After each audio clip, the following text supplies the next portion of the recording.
She appears to be in a universe where everyone has hot dogs instead of fingers. I have so many questions about the hot dog fingers, and I don't think I have enough time to ask them or get answers for them. But are other things hot dogs? Do we have hot dog feet in this universe? Oh my God, so many more questions.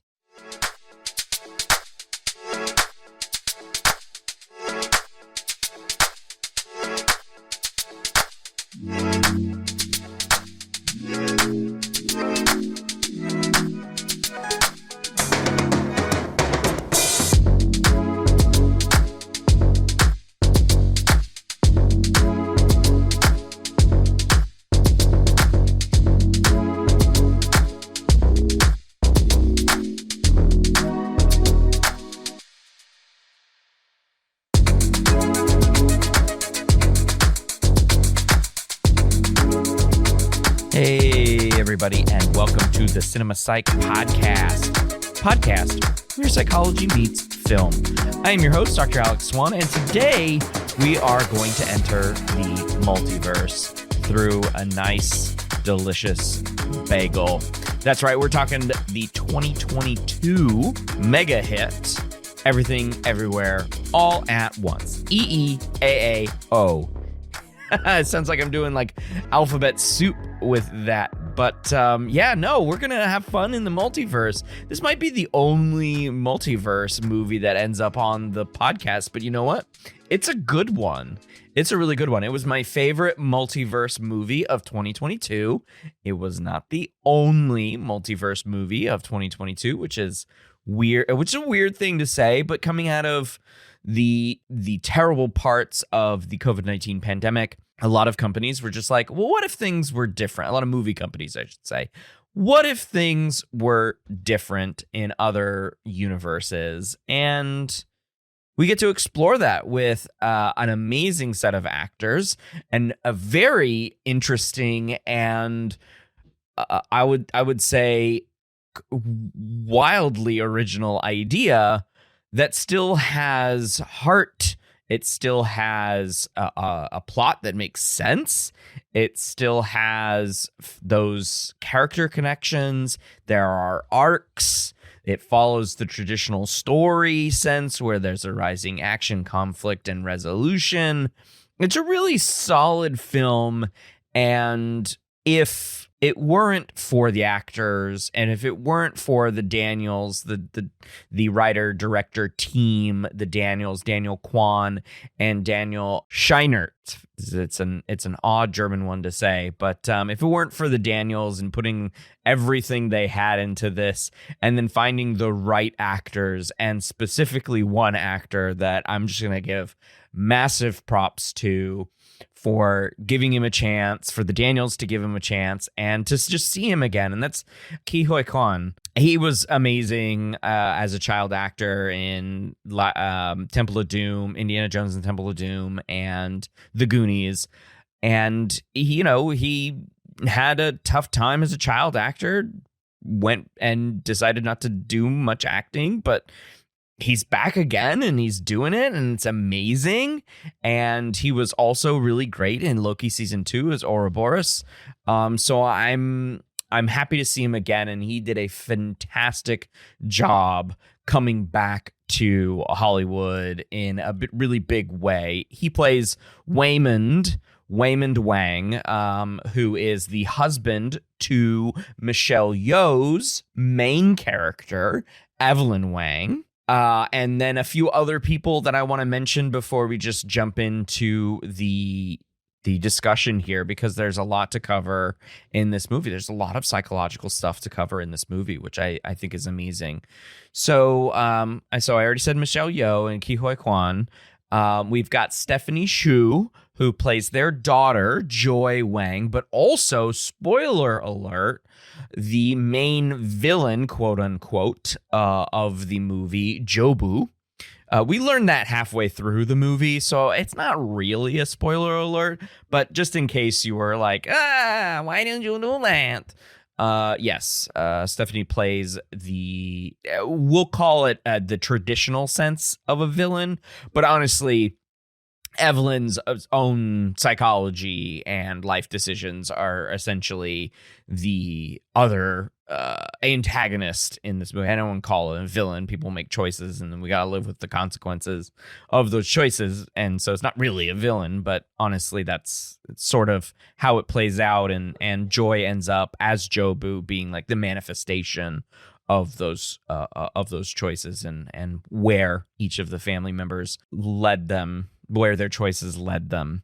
Jamie Lee Curtis plays Deirdre Beaudeirdre, which I think is just the Daniels being like, she's a kooky character. She's playing an IRS agent. She's kooky. Why not have her name just be the most ridiculous thing you have ever heard? Deirdre Beaudeirdre. Like you're just making fun of your friend's name in the game. You're just like Alex Bobalix. That would be like my last name, Bobalix.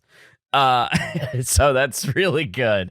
That's really good. Deirdre Beaudeirdre ends up being another kind of antagonist in the story. Ultimately comes around. There's some redemption there, but as an IRS agent, right, you're just there to like be like, no, you didn't do your taxes right, rah, and sort of making a mess of everything. And the movie is kickstarted with the IRS meeting on their taxes for their business, which is a laundromat. Other people in this movie: James Hong plays her Michelle Yeoh's character's father. He goes by the name Gong Gong in the movie. Jenny Slate plays a bit character called Debbie the Dog Mom. Really, really funny character. Not all of that like fully contained within the movie, but just like kind of a fun side character.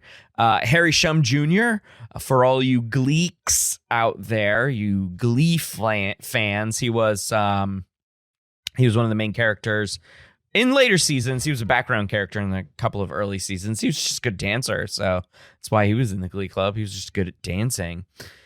He plays Chad, which is a Ratatouille parody, where instead of a rat on his head controlling him, like in that Pixar movie, he has a raccoon, Raccacoonie, on his head. Raccacoonie, I love it. And then a relatively newcomer, Tally Madell, plays Becky Schrager, who is Joy's girlfriend in the film. Joy's girlfriend, and one of the central themes of this movie is that Joy is gay, but traditional Chinese families don't really know how to navigate that kind of relationship. So you explore a little bit of that too, and there's just some disconnect in Evelyn's life and her connection with her daughter because of that. So we're going to explore not only that and the relationships among the key players in this movie, including Deirdre Beaudeirdre, that cannot be understated. But we're gonna jump right in. So let's do it. My guest host today is Dr. Xiaomeng Mona Xu. Mona was born in Fuling, China, and immigrated to the U.S. at age 5. She grew up in New York City and fell in love with psychology when she took an AP Psych class in high school. After earning her Ph.D., Mona joined the faculty at Idaho State University, and she wants to recognize that this is on Shoshone-Bannock land in Pocatello, Idaho, where she is currently a professor of psychology and the director of experimental training. In addition to teaching undergraduate and graduate courses, Mona runs the Thor Research Lab, and Thor stands for Teaching, Health, and Optimal Relationships, and perhaps one of the best lab names I have ever seen. I'm being serious. Mona is really good. So thank you for coming on to the show. Thank you for having me, Alex, and I am very proud of that lab name. It took my sabbatical to kind of land on it. It's going for the Marvel theme because with my last name, a lot of times folks struggle with pronouncing it. And so to my delight, a few students have started calling me Professor X. So that's partly the Marvel connection. And I don't know if you can see behind me, but I have a copy of issue, I want to say 14, the first appearance of Professor X, framed as a gift from a colleague. I love that. I can kind of see it. It's. I think it's getting a little reflection. So, listeners, we have a video. We're chatting via video. You can only hear our voices, obviously. But yeah, I can see a little bit of it. Some of it's catching the light glare. But that's really cool. You'll have to show me after we record. Sure. Yeah. But that's awesome. I wish I had that. No, my name is just a bird. Cool. All right. Birds are great. well, thank you. I appreciate that. So we have a lot to chat about with our movie. But before we jump into the discussion of Everything Everywhere All at Once, I'd like to get your thoughts on film in general, what you like, what you don't like about the medium, and then using film in teaching. Because as we'll learn here, EEAAO has a very strong connection to your teaching. But just in general, what do you think? Yeah, in general, I like films, I think, as much as the next person. I don't know if I'd call myself like a, film expert, but I enjoy going to the movies or watching films at home. It's a great medium for storytelling and really immersing yourself and escapism, if that's what you're into, or, just making you laugh. I tend to go for comedies and some drama. I stay away from horror films. Oh, me too. I've seen like maybe a handful in my entire life. I'm just such a wuss. I'm also a crier, so I will cry at just about anything. And this movie, many tears. But that's partly a good experience too, right? To be able to feel. Absolutely. Emoting is important in storytelling, even when, it was the elder who was reciting a story from memory orally, right? There were still probably tears in that. So yeah, absolutely. And then what about film in teaching? Yeah, I don't use it that often. Occasionally small clips. I think I use media a little more broadly, TV shows, for example, clips from them, and then also specific shows. So I also taught a course once on The Good Place. Co-taught it with a moral philosophy professor. So that was a really fun time. But I think, using those video clips or examples talking about film can be really, really powerful. They're things that our students are really, have an understanding for or feel passionate about. It can help really convey psychological concepts. It gives them a place to, apply that knowledge or bring in examples, right? And then especially if you're watching a film together or having a course, kind of with a jumping off point of a film, having that experience and common ground can be so helpful because you have this shared knowledge of, hey, these scenes we watch together, these characters, these relationships, we can really dive into that and talk about psychological phenomenon that way. Yeah. It's also just fun, right? It's much more engaging than just me lecturing all the time. We can dissect things together. And I think one of the beautiful things about film is, you bring in your own lived experiences. And so your experience of watching it is never identical to someone else's. And so that's part of the fun of talking about it. Yeah. Right. Like, what stood out to you? Like details that maybe I totally didn't notice, or I really found it profound this way.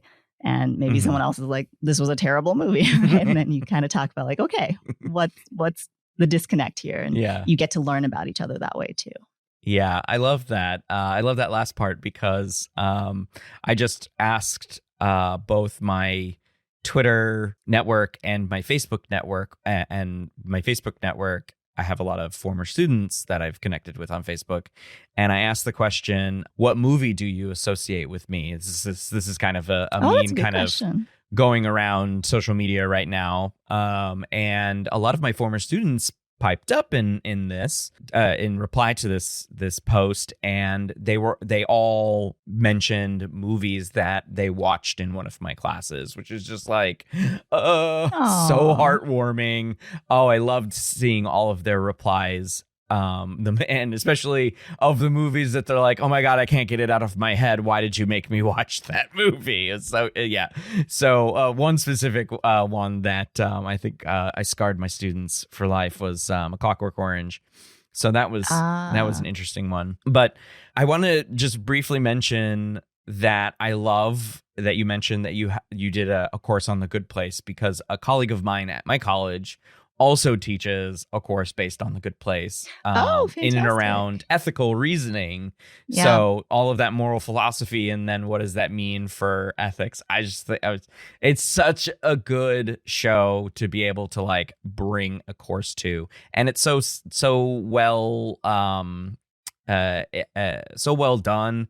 And how like it was a very tight 4 seasons and all of that stuff. So I think that's great. It's a little bit harder to do with movies, but as we're gonna find out here, not necessarily terrible, right? You can make a course out of a movie. What is that? I got bored one day, and I put everything on a bagel. Everything. All my hopes and dreams, my old report cards, every breed of dog, every last personal ad on Craigslist. Sesame, poppy seed, salt. And it collapsed in on itself. Because you see, when you really put everything on a bagel, it becomes this. Come on. Come on, Evelyn. The truth. What is the truth? Nothing matters. Oh, Joy. You don't believe that? Feels nice, doesn't it? If nothing matters, then all the pain and guilt you feel for making nothing of your life goes away.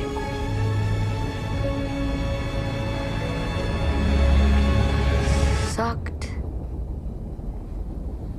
into a bagel. Now that we've mentioned just film in general, let's jump into our current discussion for Everything Everywhere All at Once. And I'm going to probably go in between, listener. I'm probably going to go in between saying the full title. It is a mouthful, so I might just do my alphabet vowels and say E-A-O. And that just might sound like I'm like a banshee wailing, but it is what it is. So, Mona, if you will, explain, when we were talking about having you on the show, what made you choose EEAAO? Yeah, sure. Before I do that, can I just do a little tangent? So I just watched the extra features on the DVD, and one of the working titles for the movie, I believe, was Hot Dog Hands. So if that's easier for you to say, I think. I love working titles. Oh, they're so good. But yes, so what made you choose this movie?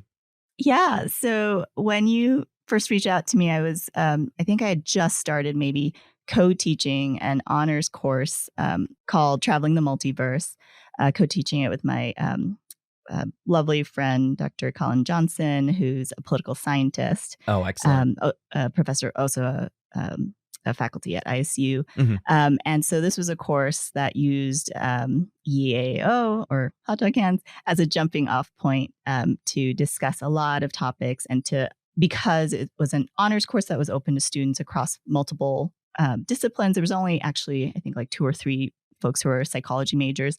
You know, we wanted it to be broad and to really focus on how do we recognize the multiverses within us, those of others, and how do we be better people and have better interactions. The way this came about was at ISU, folks can pitch their dream class, right? And the honors program selects a few every semester. That's awesome. And Colin and I, just friends chatting back and forth.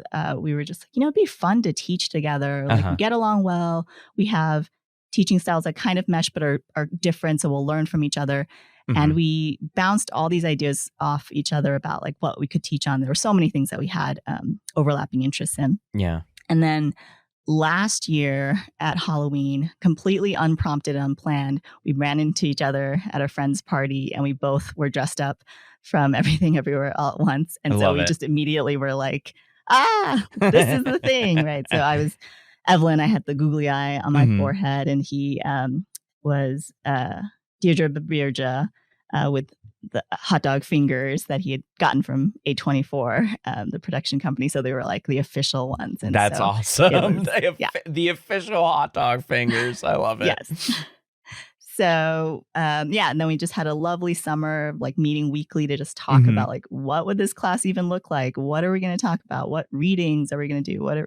So it ended up being just a great time. So when you reached out to me, we had just started that class, and I was like, that's all I can think about right now. Is this movie is like the only movie that exists for me right now. So I was like, I would like to talk to you about that. Yeah, and that's amazing. And I said to you that like my favorite multiverse story, and obviously my favorite multiverse story from 2022, because I said in the intro, it wasn't the only multiverse story in 2022. So we were, as a market, getting a bit. It was like the year that No Strings Attached and Friends with Benefits came out. Two movies about casual sex that were just planned and shot and released at the same exact time.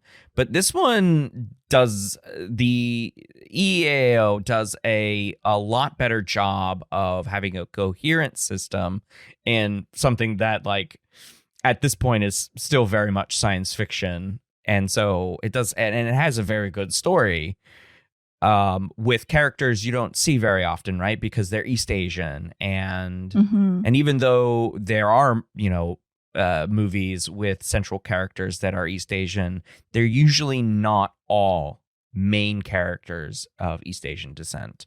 And so it's a very, very useful movie in exploring diversity and telling stories that haven't really been told before.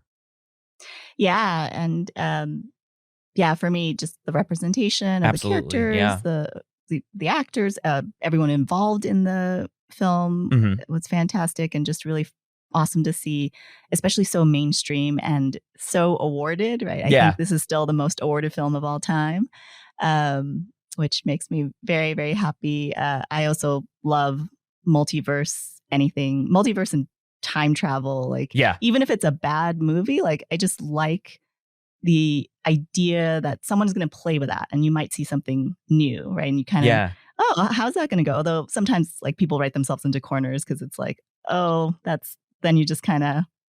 Sometimes it doesn't make sense. Yeah. Right. Or like the resolution is sort of a hand wave. Right. Yeah. And I love how you framed that, because time travel and multiverse stories, we're never going to really experience them in our real life. Like it sets that kind of science fiction apart from different kinds of movies, whether they're just regular dramas or period pieces or something like that. We're never really going to experience any of that stuff in real life. So it's fun to see how we can use our imaginations to like weave these intricate plots. And I think the Daniels did a really good job of creating a zany multiverse.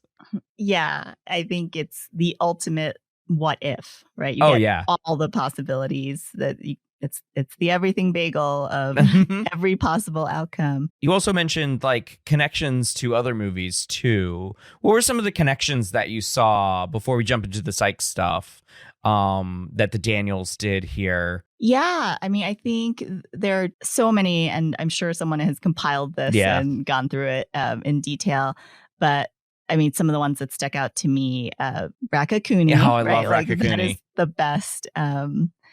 Just such a hilarious moment, and such a wonderful moment in terms of like the way, when you're talking to someone else who maybe for language or generational reasons, like it's not their wheelhouse.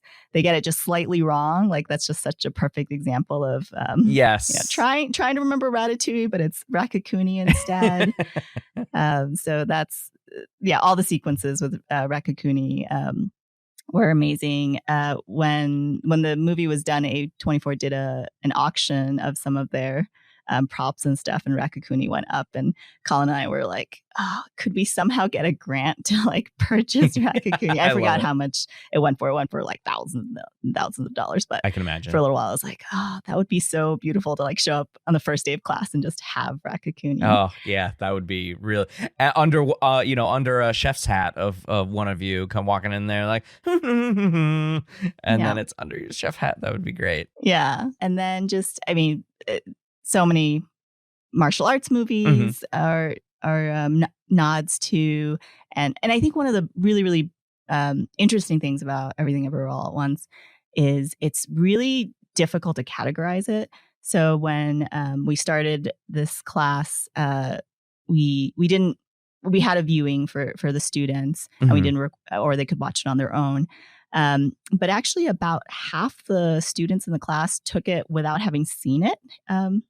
Interesting. Which was an interesting choice. And some of them were like, what is this movie about? I haven't heard about it. And it's just so interesting thinking about like, it's really hard to describe. Yeah. It's like even the genre of it, it's like, it's a little bit of everything, right? You have, it's this mother-daughter drama story. It's an immigrant story. It's an absurd comedy. It makes you laugh. It makes you cry. It's super profound, even though it's just the most ridiculous thing you can imagine. So, that's I think always just super interesting thinking about how would you even describe this movie to someone who hadn't even seen it. I don't think there's a really good way. It's one of those like you just have to see it and then maybe repeat watch it because it really rewards repeat watching. It does. You catch all of the different things in every time you watch it, because before we started recording, I was watching a clip, and it was the clip that Evelyn first enters the Hot Dog Fingers universe. And so while she's trying to switch universes because she's face to face with Jobu at this moment, how does she get there, right? And so they explain how you have to diverge in different ones and you have to make certain choices. And so she pees herself. And then, but while she's flashing through to get to the hot dog hands universe, there are like frames upon frames of just information that you can gather from it. So like every time there is a jump, well, maybe not every time there's a jump, but many times where there's a jump, especially on all of the new ones that we see toward the beginning of the film, you get all of this extra stuff, which is kind of fun to like pour through frame by frame. And I've watched videos where these guys go frame by frame and then just share every detail from those frames. It's kind of fun when you can spend that much time with a movie and break it down so nicely and still get like real good stuff out of it. I think that's real fun. Yeah. And then in terms of other movies it references, for me, my absolute favorite was the Multiverse, where Evelyn is essentially Michelle Yeoh, right? Like a very, very famous movie actor. And then especially when she meets Waymond again and they're talking in the alleyway, it's such an homage to Wong Kar-wai, and who's a director, screenwriter, and Christopher Doyle, the cinematographer he worked with for many, many years, and in particular the movie In the Mood for Love, which is probably one of my favorite films of all time. Although this one might have surpassed it. I don't know. You'll have to do your rankings. Yeah. So, I mean, it's a great, and especially in the alleyway too. Great homage. And then of course the Daniels just hit after their height of Raccacoonie, they kind of just hit all little things here and there. There's a couple of Matrix references. The fact that they're using that Bluetooth, that really old Bluetooth headset from like a very specific period in like the mid 2000s that everyone had. I had one. was also an amazing callback too. So it's not even just the film references, but just like the cultural touchstone references too. Right. Did you have one of those Bluetooth? I did not. I was not cool enough. I don't know if that is how we should frame it. Because I certainly wasn't cool enough either. Did you have a pager? Did you go through a pager phase? I did not have a pager, thankfully. That predates me. Having a pager. My mom had a pager, but no, I had a brick cell phone in the early. Yeah, 2000s. I wasn't sure if sometimes I think parents would give their kids like a pager so they could like have a way of being like, you need to get back home right now, or call me right away. No, we lucked out on that one because I think that would have been ridiculous. Are you a drug dealer? Because that was the rhetoric around pagers at the time too. It's like only doctors and drug dealers need pagers. Holy shit. Is he dead? See? Not dead. Go.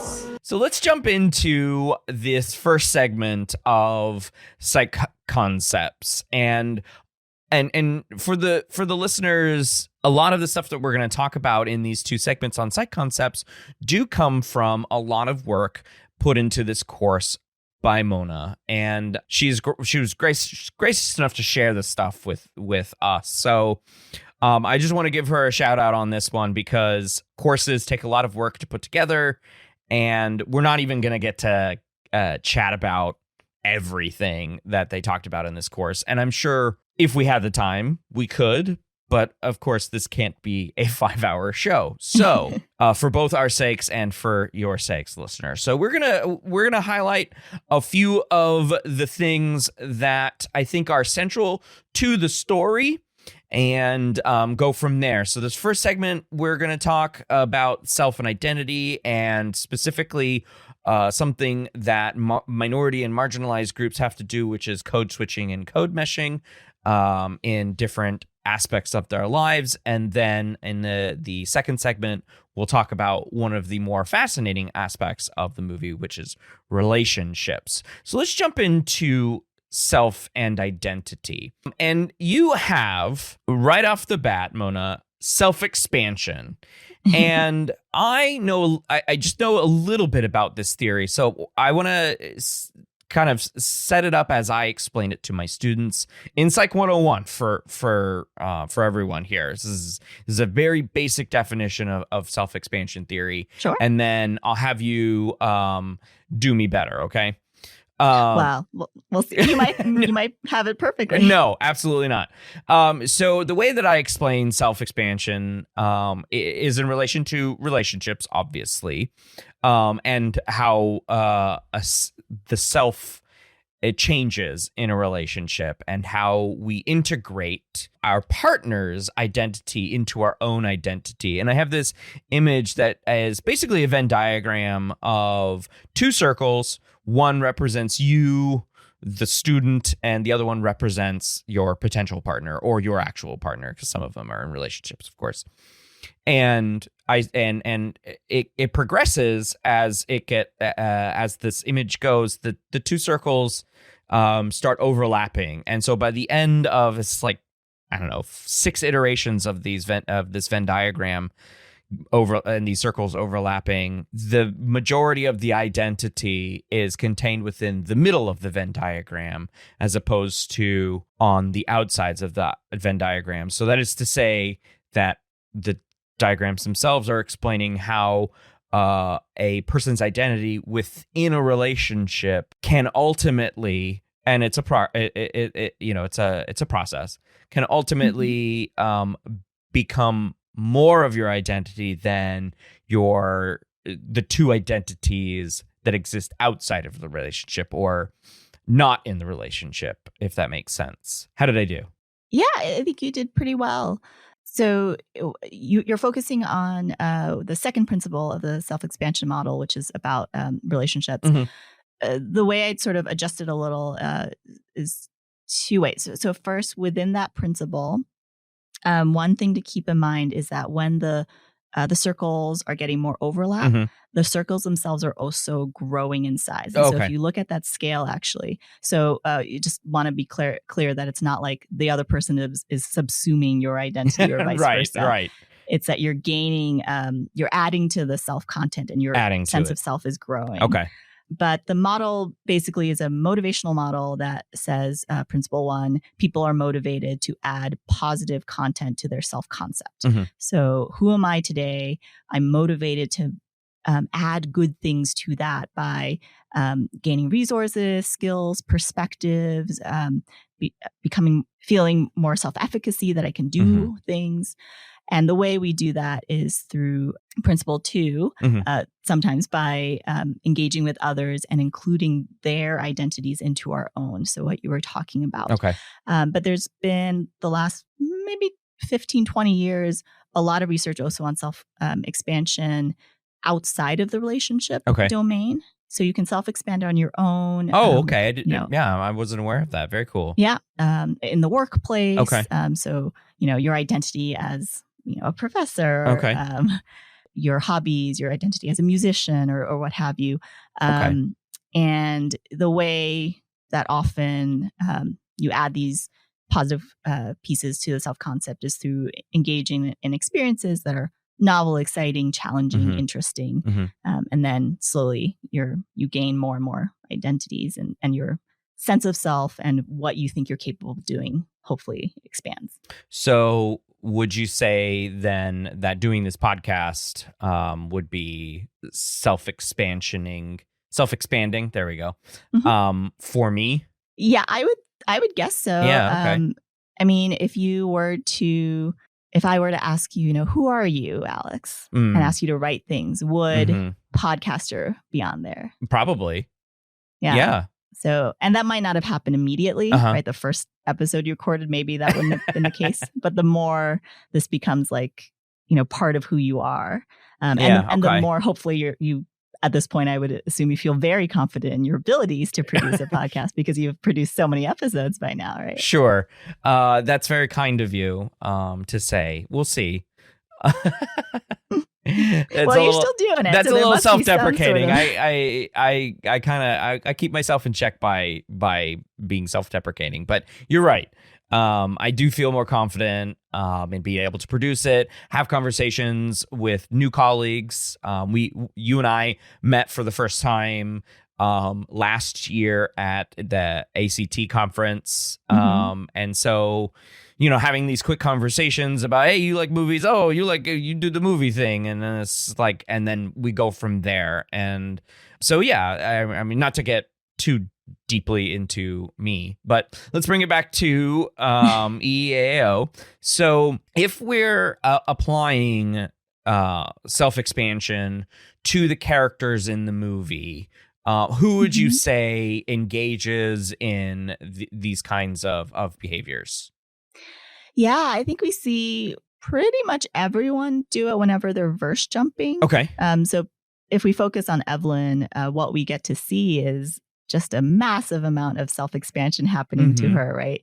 Maybe too much, we would argue. And you could even argue that for Jobu, it's way too much self-expansion. If you are absolutely everyone in every situation ever, do you even have a sense of self anymore, right? And then you get into that kind of nihilistic potential. Yeah. But we see Evelyn, starting out in this very, clearly she's not super excited or happy about her life. She's just kind of going through going through the motions, trying to deal with everything.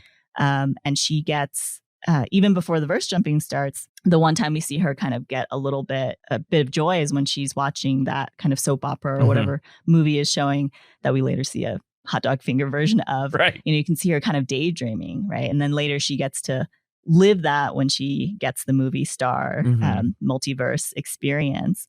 And you can see her mind fracturing as this is happening very, very quickly, and she's gaining more identities. But you can also see her literally very quickly gain abilities, right? She doesn't know how to do these various things, and all of a sudden she can fight. She can sing opera, and because of that, her lung capacity is better. All these different things happen. So it's a very obvious kind of end product of self-expansion that we're getting to really witness as it happens.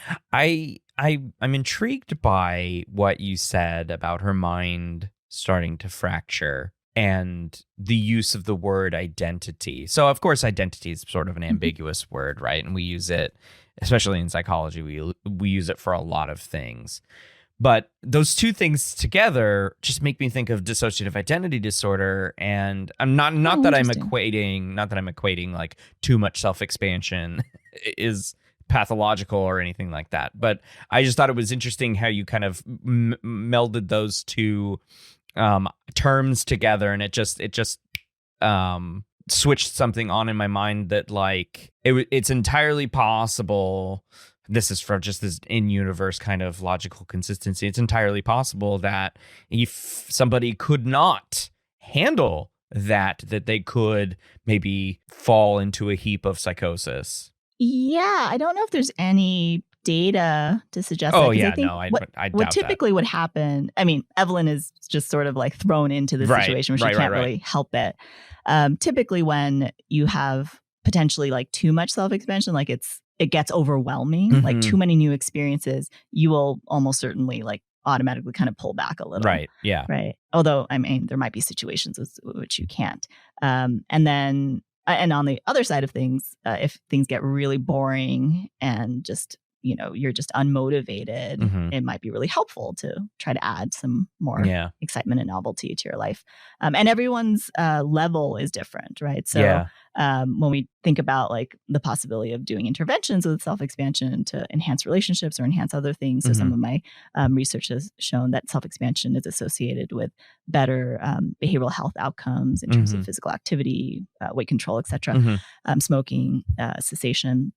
So when we're suggesting like do self-expanding things, it's not like, okay, every day you have to like go skydiving or like find something like, because it's really just, you want some excitement and novelty, but it's not to the point that's overwhelming and terrifying. Like that's not going to be helpful. And what is perfectly self-expanding for me may be incredibly boring for someone else. So the examples I use are like all very Idaho-based. Like when I moved here, I'd only been to Idaho once for my interview. And so I grew up in a big city. So all the like small towns things, like going to my first rodeo and seeing mutton busting for the first time, which is when little kids do rodeo events on sheep. It is mutton busting. Yes. I get it. Yes, it is. It was so exciting, and I was like just so into it. And other people were like, "Okay, I mean, it's cute, but it's they've seen it a million times." So there's some individualization there. This is a little bit of a tangent, but with your point there of growing up in a big city, and a very dense city at that. I grew up in a big city, but a very spread out city in Los Angeles. So we don't necessarily have the same shared experience there, but it's very similar as moving to our current locations. So I'm in the middle of central Illinois, and there are a couple of city centers, small, very, very small compared to Chicago, of course, but pocket all around, and then we're just surrounded by farms and mostly corn and soy. Anyways, my students made fun of me when they were talking about combines, farm combines, and I'm like, what the hell is a combine? And I will. This is not an embarrassing thing. I'm okay with not knowing that and people making fun of me about it. Apparently, and I don't know if you know what a combine is, but it's the tool that is used to basically rip everything up out of the ground and put it where it needs to go in massive farming things. And I was just like, I don't know what that was, and I'm okay. I'm okay with not knowing what that is. I know it now, obviously, but they were all like, "Tee." Like this guy from Southern California doesn't know what a combine is. Look at this guy. And so that was my little self-expansion thing. A tiny little self-expansion. I add that to the knowledge bank, and that's about it. What are you doing? I'm learning to fight like you. You know, Evelyn, my wife used to wear that exact same perfume, God rest her soul.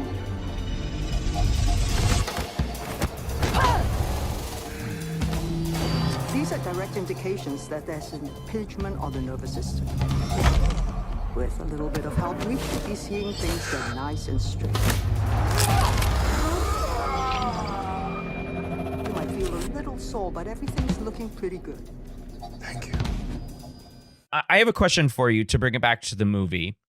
Mhm. You said every character does engage in self-expansion. Could you explain to the listeners, because I think this is a critical part of the film, and I mentioned it in the intro. So we don't have a lot of time to spend on it, but Joy is gay in the movie.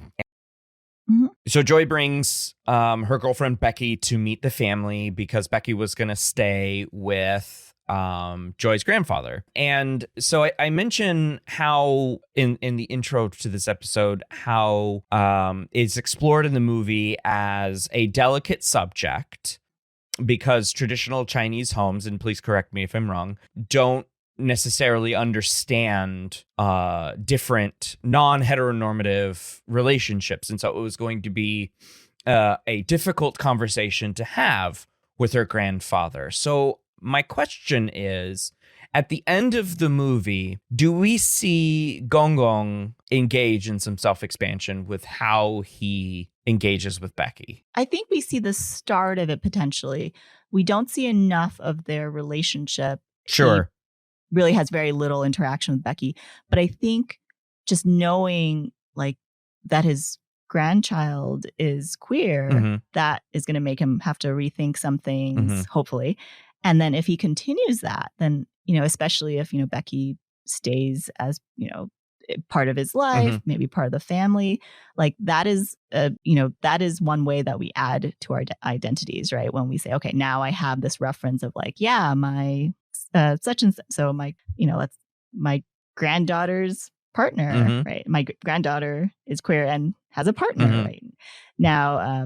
Whether or not he will kind of embrace that and pursue that will decide kind of how much that becomes part of his identity versus, at one point he is so upset with Evelyn that he says, you're not my daughter anymore, right? Like trying to cut that out. So, but I think that's a nice way to look at it, is we're seeing the beginnings potentially of self-expansion and really including these perspectives that he did not have before. Yeah, from a storytelling perspective, it was hard to see how that could go badly for Joy and Becky at the end of the movie, right? Because the movie was ending on a high note, and you wouldn't want to douse that high note with like negativity towards queer community, right? So it was hard to see, just from a storytelling perspective, that would be the opposite. But like you said, we don't see enough of it. But I think the way that James Hong plays the character, kind of that twinkle, he's so good. Kind of that twinkle in his eye at the end when they're like, I'm Becky, and blah, blah, blah. And it goes through.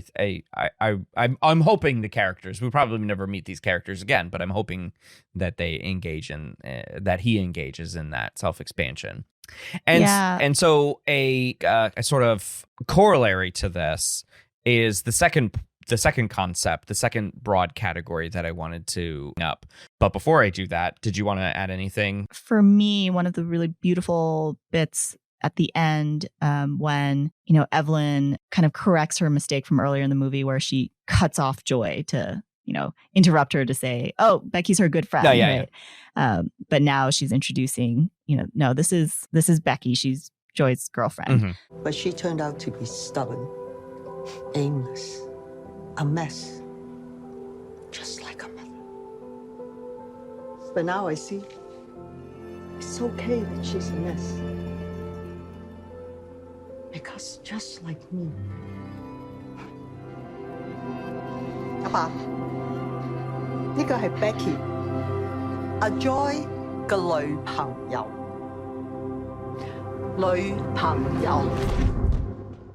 Is that it almost doesn't matter what Gong Gong thinks anymore. Oh, yeah, right? sure. Like what she's doing is she's really trying to break that cycle of intergenerational trauma. And she kind of explicitly says, I'm not going to do to her what you did to me. right? Yeah. And maybe this was a slightly different scene too, like asking him like, how could you do that? How could you let me leave? How could you? And so that acceptance, I think, is kind of the emotional payoff in a big way Mhm. that I would like to think with that little James Hong glimmer and his sort of like what, but also like not immediately getting angry or anything, that he'll come around in time Yeah. and embrace it. But in a way, for the mother-daughter storyline, it doesn't even matter anymore, right? They're kind of reclaiming that as their own, like we don't have to just keep perpetuating disapproval and then trying to avoid the disapproval. Like we're just going to do our own thing. Yeah. I like how you frame that. Yeah, that I agree. So in addition to the self and self expansion, you mentioned when we were talking about the choice of this movie and the kind of movie that it represents for you is an immigration story of especially East Asian and Chinese immigrants to the United States, and what a tumultuous history that is. But I think we can also talk about these concepts and ideas more broadly. And as you say in our notes and your broad categories from your course, code switching and code meshing. So can you explain to us and the listeners here, what do you mean by code switching and code meshing? Yeah. So code switching is when you are changing from essentially one language to another to try to accommodate your audience or try to fit in or try to reach whatever goals you have. Mm-hmm. So, for example, you might, and it doesn't necessarily have to be language like English versus Chinese, although it could certainly be. It could be, maybe you talk a certain way when you're texting your friends, but when you're writing your professors, you're doing it a different way. And, that is somewhat self-censoring sometimes, right? You're not necessarily being your full authentic self. You might need to be performative, right? To reach your goals. Code meshing is sort of the way of more celebrating the different types of languages you might speak. And for me in this movie, I think I see a little bit more code meshing than code switching. Okay. Certainly there's code switching in terms of like they're at the tax office. They only speak English to Deirdre. Yeah. But there's a lot of code meshing in the sense of switching between English and Mandarin and Cantonese within the family. And especially when, Evelyn is talking to Gong Gong or talking to Waymond, who it's not 100% clear, but all three of them might understand at least two out of the three. Okay. But just the choice of what to use is not necessarily as deliberate. It's just more a natural flow. Yeah. So, for example, in the course when we did this part, one of the things we told students they could do for their reflection for that week was to just code mesh as much as they want. Like you don't need to code switch at all. And a lot of them were just like so freed by I don't have to worry about writing like a college paper, right? I don't have to worry about who's reading this. And so we had students who just did speech to text and submitted that. Or one student did all these screenshots from Discord they were posting on, right? And we did ask, like, if you do something that we might not understand, please give us a translation. And some students did have like other languages besides English that, we weren't fluent in. That's awesome. Yeah, but it was great. And it was just like, well, if you're communicating, you're communicating. Why does it have to be like a particular type of speech or a type of language? So specifically on like in the movie, especially in the earlier scenes where conversations are happening in sort of rapid fire and Evelyn seems like she's just being pulled in so many different directions. So Mandarin and Cantonese are two of the more common / more used languages from China, but there are of course a lot of dialects, correct?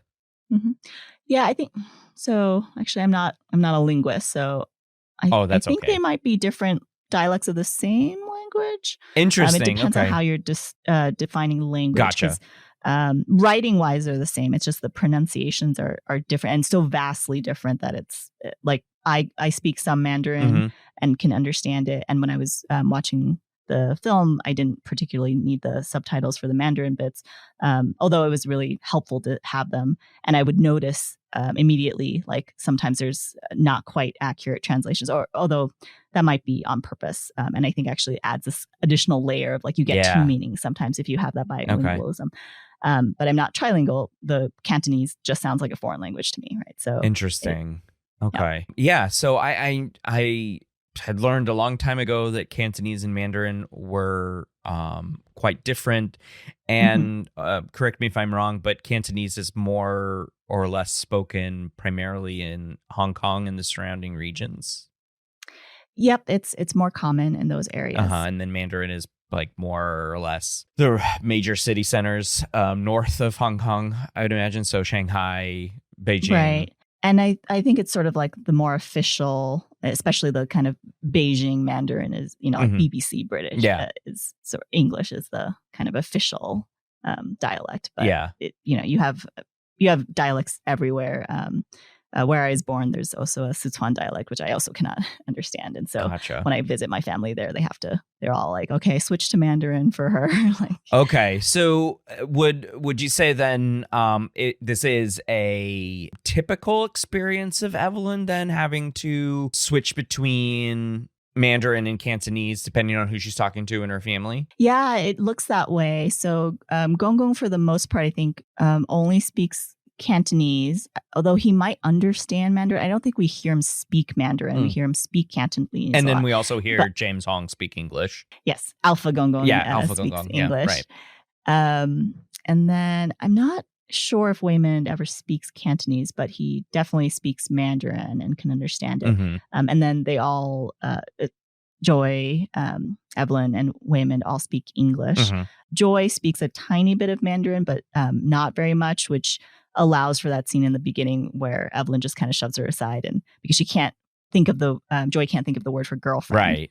And so Evelyn, in a not nice move as a parent or person, like steps in to hide that fact because she's able daughter. to do that. Yeah, right. Yeah, I think so. Does so the Evelyn would do a lot of the other question that I had for you is, could we make the leap here from the psychological concept of code switching / code meshing, to that is what she is doing when she jumps the multiverse? Yeah, it's meshing at the highest level, right? Just everything comes together to the point where, occasionally we'll see like even the screen kind of like do that cracking thing where she's like simultaneously in two multiverses, speaking two different languages at the same time, saying the same thing sometimes too, which is, I think, a really beautiful touch. Yeah. Maybe meshing a little too much. Yeah. And does that, the way that the Daniels represented this idea in the movie. So we'll go back to your first example of code switching at the IRS office, right? So we meet Deirdre Bobeirdre, which is the funniest name ever. I said in the intro, Alex Bobalix would be my name if I was named by the Daniels. So the code switching that happens in the IRS office, we meet Deirdre, who is a no-nonsense woman. She does her audits so hard. She has carpal tunnel syndrome, wearing the wrist braces and everything. And they have to make a good impression on her because essentially it's her word as an IRS adjuster to their word with their receipts. And, it has to all be above board because we only like to make things hard in the United States for people, right? And so if we make things hard for people in the United States, it seems to me that it's that much harder for immigrants, right? Yeah. And to your point of, the jumping around and code switching, I think in a way we could think of the movie as an allegory for the immigrant experience where you're kind of thrown in. You don't really know what's going on. There's all these things you have to do that are urgent, but it's very tricky to know, like, where am I? What is happening around me? Yeah. Right. And you're trying to get to a sense of safety, a sense of home, and it's kind of impossible. And you're just kind of thrown around in all these different iterations. And we see Evelyn really struggle when she has to speak English. She's having a hard time really communicating what she wants to effectively. At one point, she even kind of complains like, you always like use these big words to confuse us, which partly is a language thing, but partly it's also just, taxes, even you're born and only speak English. Like it's hard to understand some of those forms. Yeah. This guy right here. And that, and that confusion is potentially costing them their business. Right. Yeah, and absolutely. on Deirdre's side of things, like, it's just a very clear cut, like, you're claiming, these hobbies for businesses, and you say you're trying to write off being a singer or a novelist or a chef, which then we see all these iterations of Evelyn being those things. And we see at the very end, like, much better communication and kind of being a little bit, and even Deirdre is like, okay, this is better. Like, I can see what you're going for, right? I don't know if I'm remembering this correctly, if Joy is there at the end to help translate. Yes, I think she is. So that might be helpful. So yeah, we get to see that that struggle of, she knows what she was trying to do, but she can't quite communicate it, and she's trying to communicate to someone who does not have another avenue of communication. Yeah, I can't speak as an immigrant, so I defer to you on this one, but does the story, and this is where we'll end this segment, does the story match your perception of immigrants in the United States? Oh gosh, I don't want to speak for all immigrants. No, of course not. I certainly, it really, really resonated with me. I immigrated when I was 5, so I'm probably much more of a Joy. Like, my Mandarin is not great. I can, I don't know, like 2nd, 3rd grade level, maybe. Like, I can have some conversations, but very basic. Actually, my grandma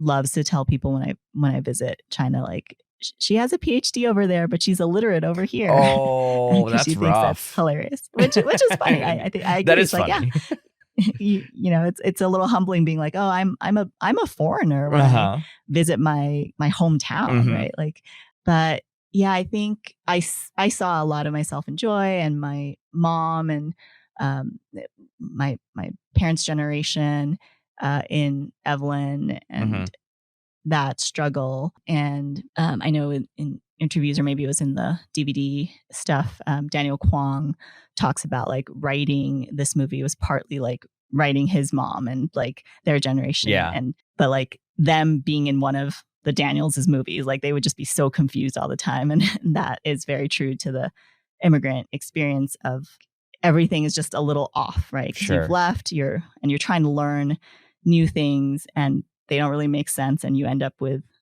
things like Rakakuni, right? Like that's your understanding of it. You're trying, but it's just a little off.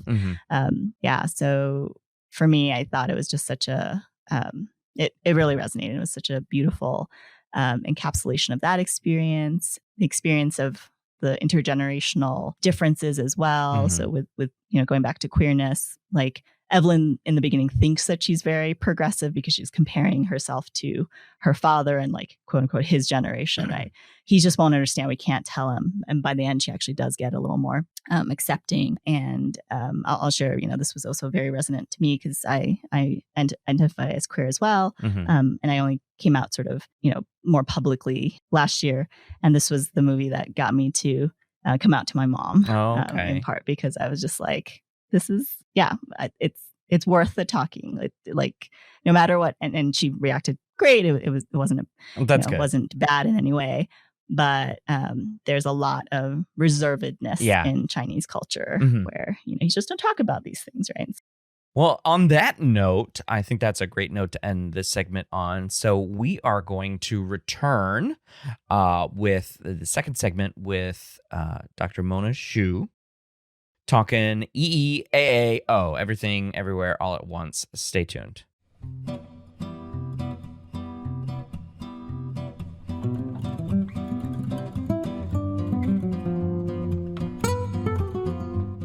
Are you a big fan of the Cinema Psych podcast? A connoisseur of the compelling stories and intriguing insights that we have on this show? Well, show your love in style with our premium podcast merchandise. Yeah, that's right. I've updated the podcast store from ultra comfy hoodies, perfect for cozy podcast binges, to sleek coffee mugs that add a dash of personality to your morning routine. Our merchandise store has it all. I've added so many new products, and it's designed to withstand countless listening marathons. There are a lot of episodes. I think you'll love them. But wait, there is more. Every week, there is a new promotion, turning up the volume on value. So keep an eye out for our exciting special promotions. Every other week, 15% off. In between, sometimes there's a special 25% off day. And then sometimes there's free shipping. It's the perfect way to score your Cinema Psych podcast merch for less. I'm excited to have expanded the merchandise offerings, but I'm really excited to say that new designs are coming up. And you can put these designs on all of the merchandise. So keep an eye out for new arrivals in the design section.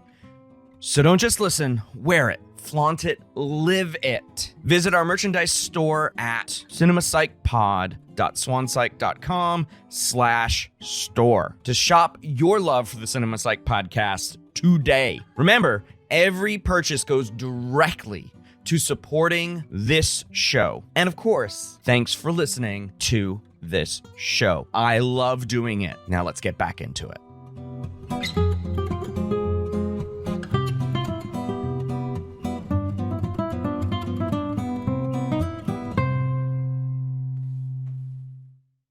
And we are back talking everything, everywhere, all at once with Dr. Mona Shu. And in this segment, I think we were going to talk relationships, and all of the things that those gnarly little things entail in this movie. So let's talk about Joy first and her relationships with Evelyn and her mother and her father, Waymond. So let's we talked a little bit about it in the first segment, Evelyn and Joy. But she meets her match in Joy's sort of alter ego, Jobu, and Jobu's everything bagel of eternity, right? But I think, and so it represents one growth point for Evelyn's character in this movie. And so, Mona, would you explain a little bit more about Evelyn and Joy's relationship? Yeah, I think at the heart of the movie is their relationship and how conflicted it is. And we get a little bit of resolution. Certainly more needs to be done, I'm sure, but they are in a much better place by the end of the movie. Yeah. And we can see, just their interactions with one another. They're either fighting or avoiding each other or, complaining about the other person to others, or, just not understanding each other, and not being able to really connect. Yeah. And for me, one of, kind of a little heartbreaking moment in the beginning is we see it's not that they don't want to connect, they just have such a hard time being on the same page. And so Evelyn at one point clearly wants to talk to Joy, like Joy's about to leave. She follows her into the parking lot, and you can see like she's calling to Joy, and then when Joy says what, she just kind of says, well, you're getting fat, right? Like she can't bring herself to talk about something, the deeper issues. Yeah. And also there's a cultural component where, more reserved, more traditional Chinese families, you don't necessarily say I love you or those sorts of things very much, but you show caring by, commenting on each other's bodies and like worrying about like, how are you looking? Yeah. How, you need to take better care of yourself. It's meant to be an expression of love, but it's not necessarily taken that way. Right. And watching this movie, it was interesting to see, like, for me, like that's just so common in Asian culture that it didn't really faze me that much, even though I was like, oh, like that's a misconnection moment. But some of friends and other people who watch it, like that's a gasping moment of like, oh my gosh, like it's so harsh. Whereas it's like, no, it's kind of like an everyday thing that happens. Yeah. Right. And then so when you're navigating like Joy being Chinese American, like, it hurts in a way that it's not intended to. Yeah. I sat in a class for a new faculty member. I was doing a class observation for her, and it just so happened to be the class where she was talking about acculturation and assimilation of cultures, and specifically comparing the immigrant experience of Asian Americans and African Americans and Hispanic Americans, so that big group, and how each of them have in sociology. She's a sociology professor, so she was talking about the groups as a whole, of course, and she was presenting data about how different groups acculturate and assimilate within a society. And I think you see a little bit of what the data shows for Asian Americans, and specifically for Joy's character, that, and the reason why it's a gasping moment for Americans watching this movie is that Joy is steeped and assimilated within American culture and what that majority culture brings to bear, while Evelyn is not, right? Evelyn's still bringing that Chinese culture with her, even though she's been in the United States for a long time. And so the audience, for the most part in the United States, of course, reacts from Joy's perspective. But I love how you added that bit of context for us. Like, well, also see it from Evelyn's point of view too. And as you said, Daniel Kwan saying that he kind of wrote his mother as Evelyn, right? So it's two sides of the coin, and going back to the immigrant experience, which I think is quite amazing, because I didn't know that until you just said that, right? So like, of course, when I saw it, I'm like, oh my gosh, that is an awful thing to say to someone, right? Yeah. But it does come from a place of caring, which should also be understood. And so contrast that then with Joy's relationship with her father, Waymond. Yeah. So from the beginning, we have this much more loving, affectionate, much less conflict based relationship, right? The first time we see Joy and she's coming into the apartment, Waymond yells out, "Hi, honey!" Right? Like you cannot imagine Evelyn being that like just easily affectionate, at least not in the beginning of the movie. He is, the caring, nurturing one. I really love how they play with gender roles a lot in this movie, right? Waymond is not your stereotypical masculine guy. No. And, his role is much more of a supporting, kind, nurturing person. He's the one who, tells Evelyn to stop when she's saying really harsh things to Joy. When Evelyn ties up Joy because Alpha Gong Gong, is like she's learning about Jobu. Waymond is the one's like, "Oh, I'll help you," right? Like they're just kind of rolling within and trying to work within Evelyn's, whatever she's doing. Like she's sort of the driving force. Yeah.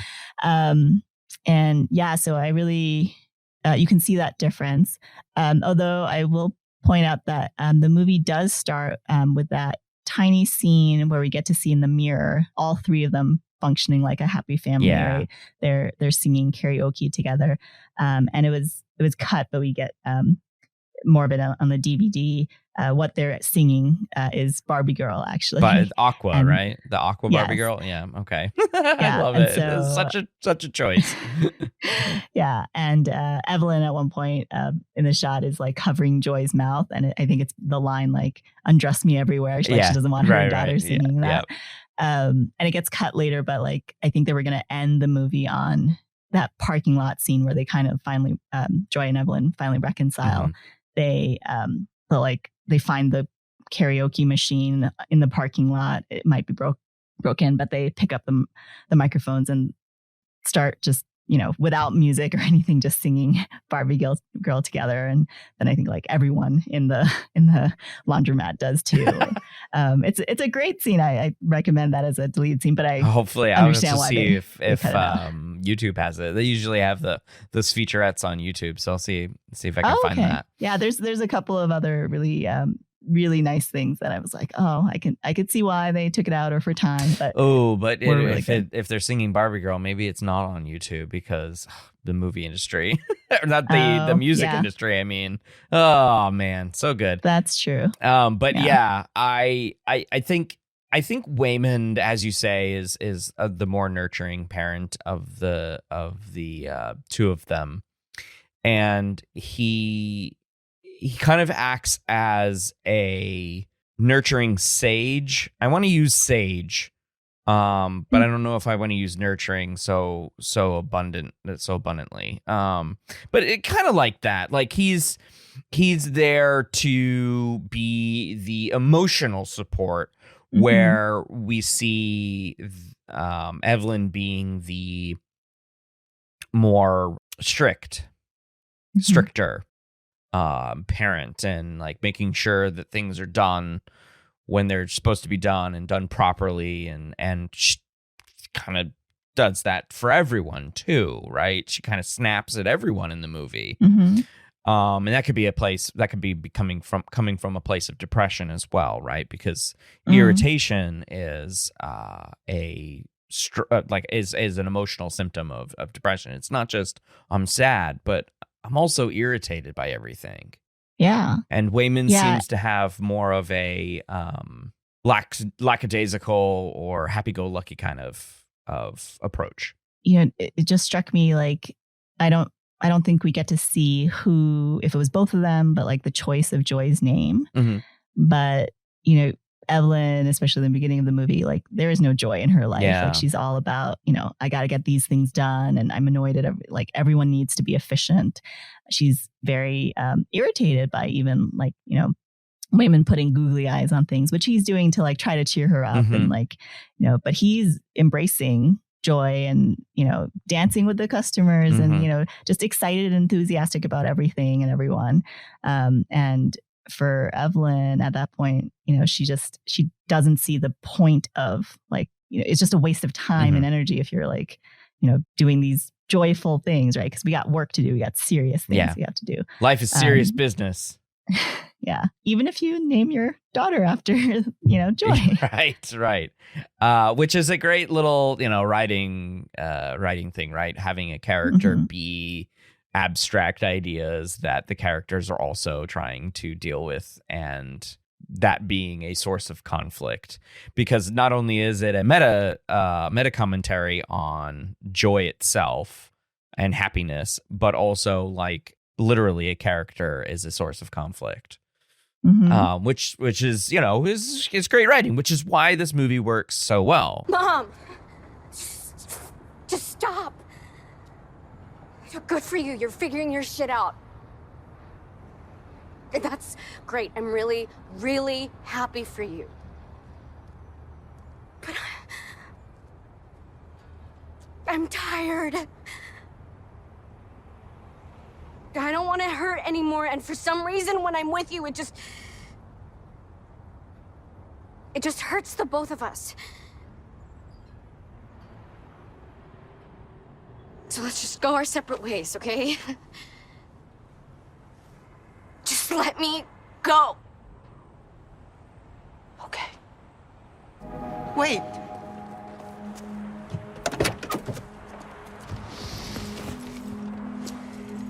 You are getting fat. And you never call me, even though we have a family plan. And it's free. You only visit when you need something. You got a tattoo, and I don't care if it's supposed to represent our family. You know I hate tattoos. And of all the places I could be, why would I want to be here with you? Yes, you're right. That doesn't make sense. Evelyn, 别说了，够了。 Let her finish. Maybe it's like you said. Maybe there is something out there, some new discovery that will make us feel like even small pieces of shit. Something that explains why you still went looking for me through all of this noise. And why? No matter what, I still want to be here with you. I will always want to be here with you. So what? You're just gonna ignore everything else? You could be anything, anywhere.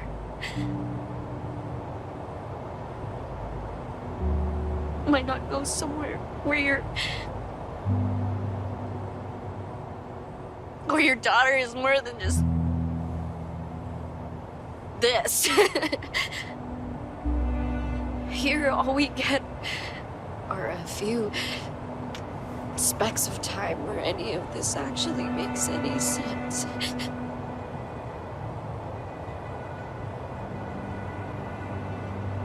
Then I will cherish these few specks of time.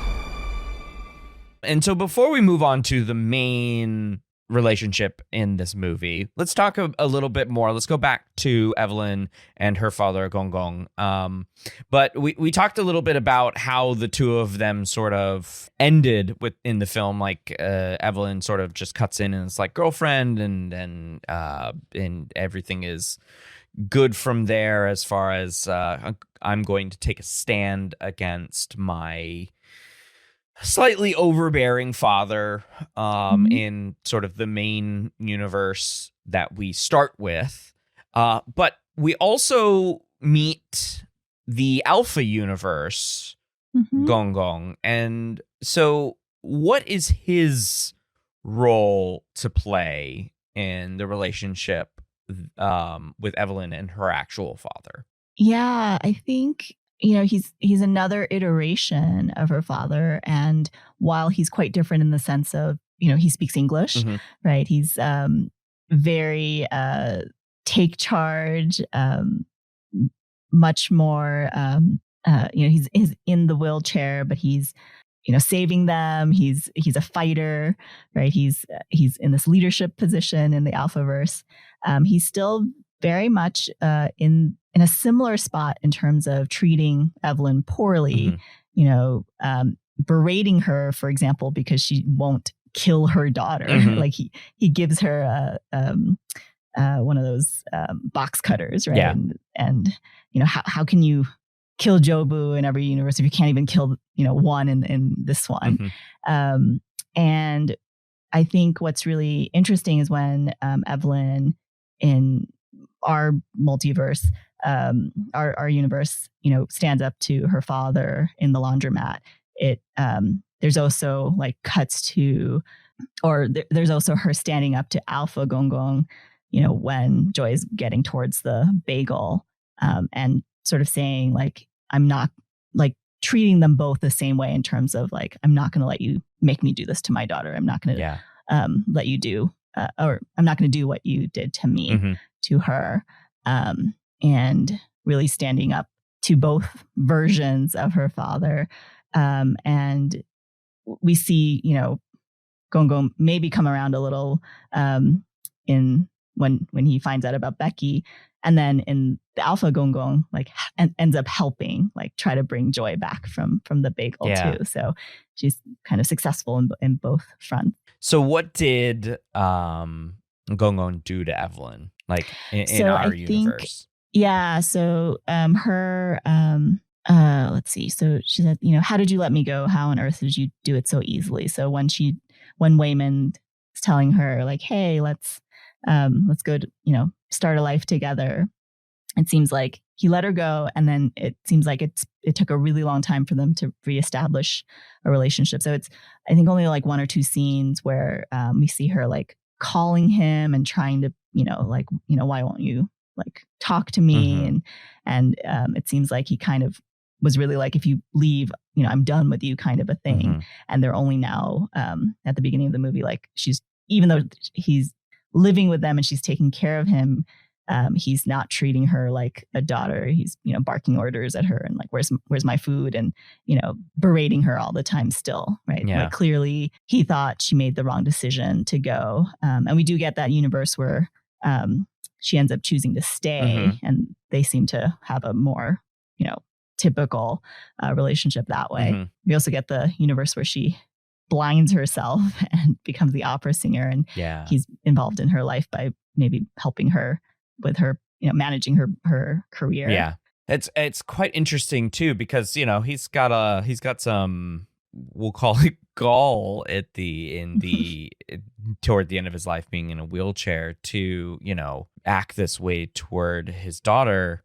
But there is some cultural influences here. Am I right about that? And like the relationships between a father and a daughter in that context? Yeah, I think if you're thinking about, very traditional roles and values of, filial piety and sort of this, you respect elders, you never speak back to them or disagree with them. They, what they say goes, and parents are, to be obeyed, right? Yeah. So the fact that she at one point in her life made a choice for herself was really a wedge that he wouldn't let go of. He clearly thinks he knows better in terms of like what she should have done with her life, and is very much like, this is why, criticizing every decision she makes, even though she's already lying about what is happening to try to not get his disapproval, right? Like she claims they're at the tax building because they're doing so well that they have to fill out forms to like start another laundromat. Right. And then he just criticizes, still doing laundry, that's not good enough. So, yeah. I bring that up because as a child of the Disney empire, having grown up with most East Asian and Chinese representation being from Disney movies, Mulan being one of them for sure, and more recently with Turning Red. I don't know if you've seen that. I have not. It is on my list. I've heard it's lovely. It is. It's very lovely. And while that movie is set in Canada, and while Mulan obviously is set in the distant past, there is a lot of focus in these stories about elder respect, and it being a significant feature of Chinese culture.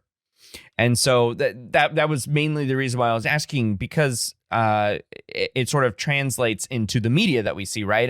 And a lot of American culture has been created by media representations. And so it sort of just, for me, it played into that understanding. And I was curious if that is something that can occur. I mean, you're talking about an old man in a wheelchair still sort of barking, as you say, and treating her poorly. If that's something that still does occur in real immigrant experiences. I mean, I'm sure it does happen to some folks. So I can't speak to like what proportion or how different that would be compared to, more Western cultures.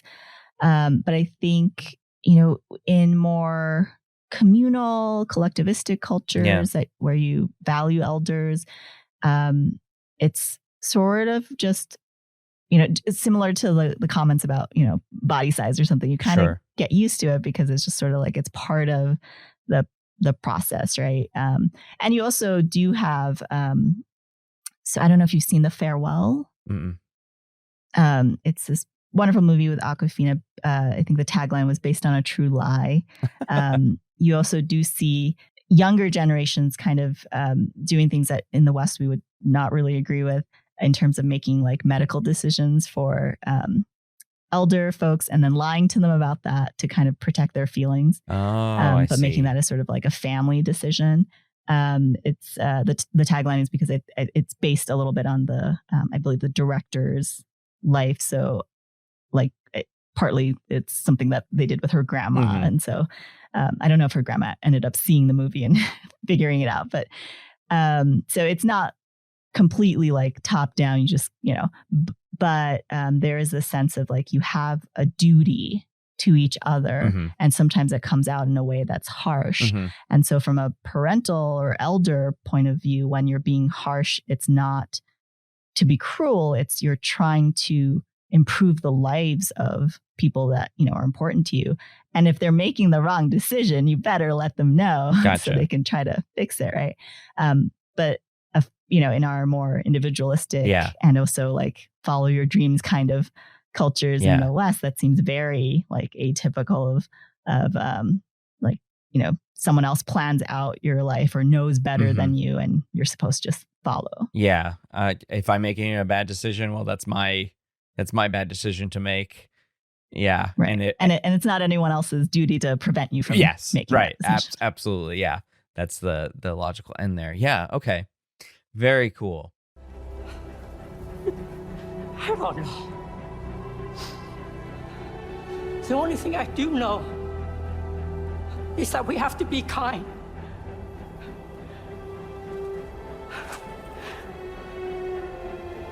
Please, be kind.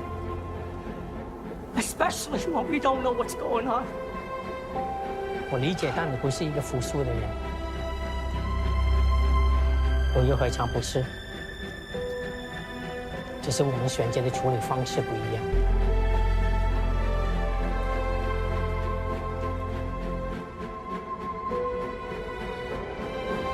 Hey, Evelyn! Bagel!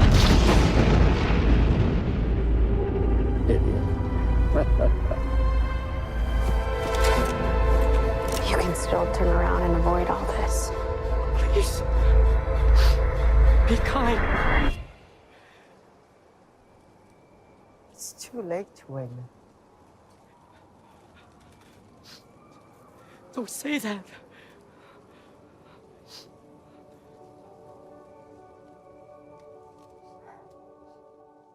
So let's move into then the relationship du jour, which is, of course, Evelyn and Wayman. And they are a struggling couple at the beginning of the movie. Mm-hmm. They're a struggling couple. So you find out in the beginning of the movie that Wayman, who we just described as kind of like easy breezy, beautiful googly eye girl, wants to file for divorce from Evelyn. And she is completely shocked by this.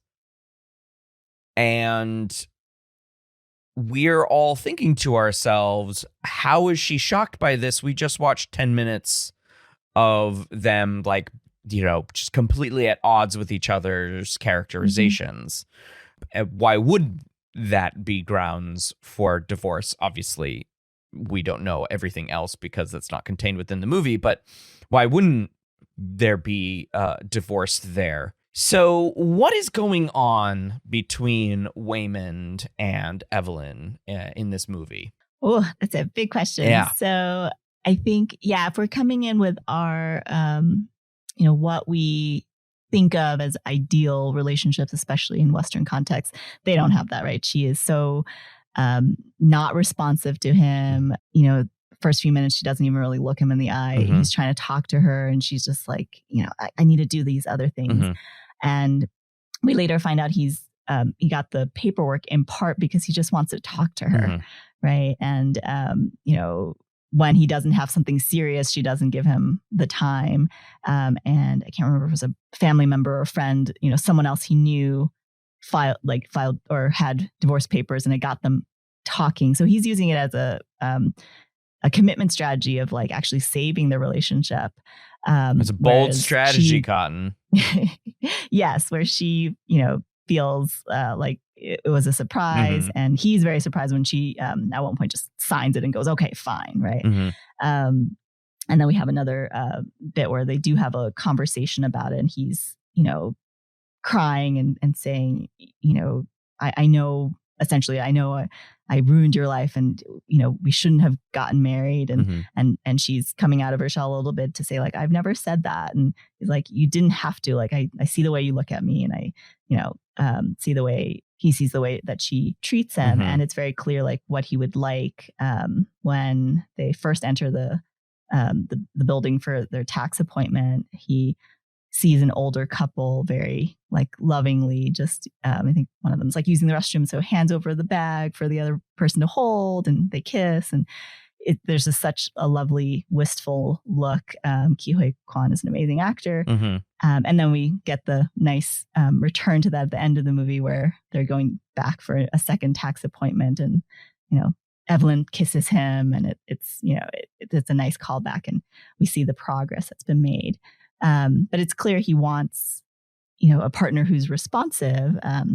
And we know from the relationships literature, perceived partner responsiveness is, a massive factor in relationship satisfaction and stability. And it is a bold move to think, like, okay, the way to do this is to, because she's not going to take it seriously without the paperwork. Right. Which is, oh man, that is, I gotta say, that is a tough thing to deal with. If, like, you are gonna say, listen, the only way that you're gonna actually talk to me is if I hold a gun to your head. Like, woof, where has that relationship taken you guys?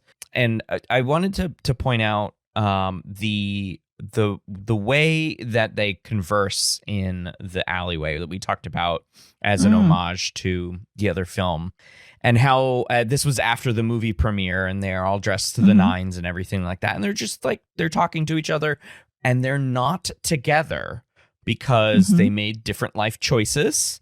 And one of those life choices led Evelyn to an acting career. Right.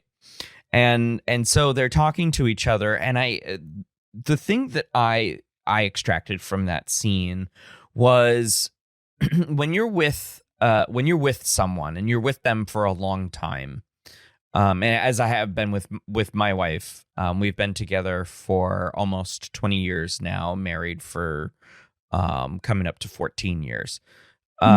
So when you're with somebody for a long time, you do often think about, maybe not often, I shouldn't say that, but you think about what life may have been like. And we can't without making that choice. That's what I mean. And we can't do that. That's not something that we can do. And so we live vicariously through these characters who are able to do it. Evelyn and Wayman are, Evelyn at this point is the one who's actually jumping through the different multiverses. And so she gets to experience for a little bit time when she is not and was not with Wayman. And you bring up the point about, she says to him, I saw my life without you. I wish you could have seen it. It was beautiful. And while that is a massive gut punch to Waymond as a person, as a human being, like, wow, we really effed up by getting married and spending all this time together. It does bring a different perspective. It shows you the way that it could have been, the way that it is. And she ultimately chooses the way that it is, but with changes. Yeah. And one of the psychological concepts that I think this really illustrates well is, the idea of what if and the idea of alternatives, right? And so the investment model of commitment, which the late great Carol Rusbolt is probably most associated with, has this understanding of commitment, which is, positively related to relationship stability and staying in that relationship, being influenced by satisfaction in the relationship, investments in the relationship. So the happier you're in the relationship and the more you've invested in that relationship, the more likely you are to be committed to that relationship. Yeah. And then perceived quality of alternatives, which is negatively associated with commitment. And for Evelyn, like, she maybe was so just worn down by her life, right? She wasn't necessarily thinking about other possibilities. And now all of a sudden she has access to all these other universes. She's getting to see like the other alternatives and the quality of them, at least this one, like she keeps trying to go back to this movie star universe, right? Because she enjoys it so much, right? It's so high that she, clearly is less committed to her universe, Waymond, in terms of just saying out loud, it was so beautiful, like my life without you, like that is such a rough thing to say to your partner. Yeah, it is a rough thing to say to your partner. Not something that you could, and it's not something you could ever take back either, right? So even though she fights a couple of dudes with dildos in the movie, and other such sex toys, like that pales into comparison with how much damage something like that could do to a person. Completely different kinds of pain. Yeah, and it speaks to how committed Waymond is, that even though he's clearly hurt by that, it's not the end of the relationship for him. Like he's still trying. And then even rich, successful Waymond in that movie star version of Evelyn universe, in that alleyway, that's probably my favorite scene, and it gets me every time. The laundry and taxes scene where they're not together and he wishes they were. And this was a few times I noticed like the English subtitles are a little different than the actual Mandarin, but this one really jumped out at me, and I really appreciated that, because I think there's two layers now. If you look at either the English subtitles, which is beautiful, so he says, even though you've broken my heart yet again, I wanted to say, in another life, I would have really liked just doing laundry and taxes with you. Right? Like he has everything in this universe, right? He's successful, he's rich. But he would prefer, he's wistful about this life he could have had, which to Evelyn's mind is like, I'm a failure and it's a terrible life. But the actual Mandarin that he says translates more like directly to, despite you repeatedly or with little hesitation breaking my heart, I wish to tell you, if there is a next life, if there's another life, I would still choose to be together with you, filing taxes and opening a laundromat. And for me, I love like having both those versions of this wistful I wish and this other more out of all the universes out there, I would choose you. And this is something that, speaking of self-expansion and Evelyn incorporating Waymond, is echoed later at the end in the parking lot, where Evelyn is talking to Joy and says, I still choose you. I will always choose you, even if there's only these tiny fleeting moments where things make sense, right? There's never a situation where I wouldn't go after you. Yeah. And so all of that, I just find beautiful. Yeah. I mean, among all of the hurt in the movie, like I said earlier, the Daniels do a very good job of bringing us back to an ending that is not necessarily like, everything's all wrapped up yet again. It is more like, there's work to be done. There's hurt feelings all over the place here. There's a lot of communication that needs to take place. Evelyn learns that really well when they're both rocks. How do rocks talk? I don't know. I have a lot of questions about the hot dog fingers as well. Why was it only fingers that evolved that way? I don't know. But in any case, it's not wrapped up with a bow. There is still human work to be done, right? We still are talking about real people with real relationships, and relationships take work and they take time. Yeah, and we see Evelyn really embracing that learning process, right? And so part of the alleyway scene, again, which is interspersed throughout, Waymond very directly is like, you think I'm weak because I'm choosing out of survival to be this way, right? This is how I fight with kindness. And then our universe, Waymond, I know you're scared and confused. I'm scared and confused too. Yeah.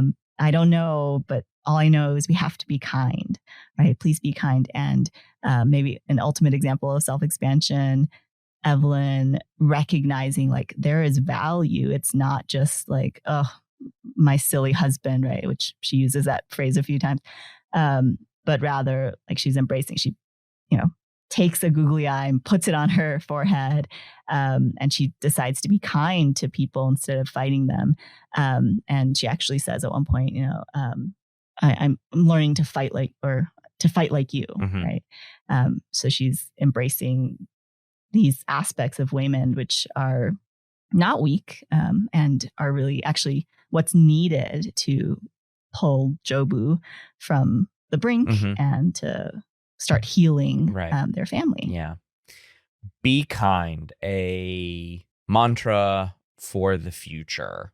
And every multiverse, I think that can be a mantra.